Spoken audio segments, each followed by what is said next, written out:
ગુજરાત પ્રદેશના મારા સાથી મહામંત્રી વિક્રમભાઈ ચૌહાણ જે વાત કરી અને નરેન્દ્રભાઈ આપે જે આપની વેદના ગામમાં અમે આવ્યા અને આપણી જે વેદના અમે સાંભળી, અમે દિગ્વિજયભાઈ માફી માંગી લીધી છે, પણ વાત છે વિકાસની. આપની બી જે વેદના છે વિકાસની વાત છે અને વિક્રમભાઈએ બહુ સરસ ભાષામાં કે આપણું વિકાસનું જે વચ્ચેનું ગેપ છે એ કેમ બાકી રહી ગયું છે, આપણે મત આપો છો છતાં ગેપ કેમ રહી ગયો છે. આ વખતે સ્વેચ્છાથી મક્તનપુરામાં કમલનો વિજય થાય. આ ચારો ઉમેદવાર આપણી સામે બેઠા છે, ગોપાલભાઈ, અભયભાઈ, સોલંકીબેન અને ઠાકોરબેન. આ ચારો ઉમેદવાર જે બેઠા છે, કમલના નિશાનથી મક્તનપુરામાં ભાજપની પેરણનો વિજય થાય. સ્વેચ્છાથી માઇનોરિટીના જેટલા વોટ છે એ મેક્સિમમ વધુમાં વધુ ભારતીય જનતા પાર્ટીને મત મળે.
અમને એમ કે નરેન્દ્રભાઈ આવે એટલે ઢોલ લઈને ત્રાસા લઈને ભાજપની ટીમ આવે છે, સ્વાગત થશે.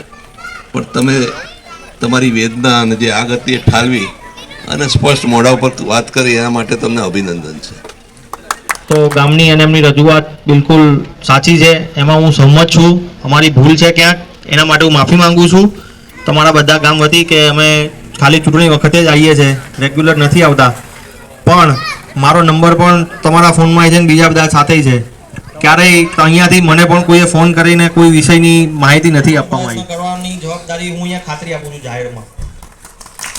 ફરી વાર ક્યારેય આ પ્રશ્ન ઊભો નહીં થાય જ્યારે અમે અહીંયા આવશું, બરાબર છે. અને હું તમારા ત્યાંથી ફોન નહીં આવે તો હું સામેથી ને તમારી જોડે આવીશ અને અહીંયાથી હું લઈને જઈશ કે ચલો આપણે 5 જણા રજૂઆત કરવા જઈએ.